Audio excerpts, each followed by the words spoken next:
ದೇವರ ಪರಿಶುದ್ಧ ನಾಮಕ್ಕೆ ಸ್ತೋತ್ರ ಆಗಲಿ.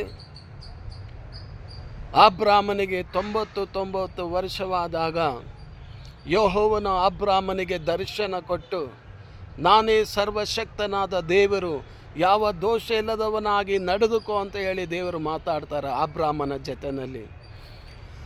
ಅಬ್ರಾಮನಿಗೆ ಯಾವ ದೋಷ ಇಲ್ಲದವನಾಗಿ ನಡ್ಕೋ ಅಂತ ಹೇಳ್ದಂಥ ದೇವರು, ಪ್ರಿಯ ದೇವರ ಸೇವಕರೇ, ದೇವರ ಮಕ್ಕಳೇ, ನೀವು ಕೂಡ ಯಾವ ದೋಷ ಇಲ್ಲದವರಾಗಿ ದೇವ್ರ ಮುಂದೆ ನಡ್ಕೊಳ್ಬೇಕಂತ ಹೇಳಿ ದೇವರು ಎದುರು ನೋಡ್ತಾನೆ.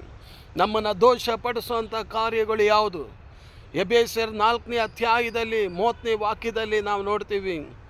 ಕೋಪ, ರೋಷ, ವೇಷ, ದೋಷ, ಚಾಡಿ ಹೇಳೋದು, ಜಗಳ ಮಾಡೋದು, ಇಂಥ ಕಾರ್ಯಗಳು ನಮ್ಮನ್ನು ಕೆಡಿಸುತ್ತೆ. ಇಂಥ ಕಾರ್ಯಗಳು ನಮ್ಮನ್ನು ಪಡಿಸ್ತೈತೆ.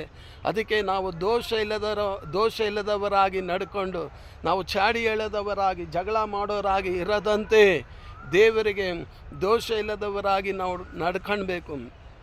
ಅಬ್ರಾಮನಿಗೆ ದೇವರು ಹೇಳ್ದಂಗೆ ದೋಷ ಇಲ್ಲದವನಾಗಿ ನಡೆದುಕೋ ಅಂತ ಹೇಳ್ದಂಗೆ ದೇವರು ನಿಮ್ಮನ್ನು ನೋಡಿ ಕೂಡ ದೇವರು ಹೇಳ್ತಾನೆ, ದೋಷ ಇಲ್ಲದವರಾಗಿ ನಡ್ಕೊಳ್ರಿ ಅಂತೇಳಿ. ಆಮೇಲೆ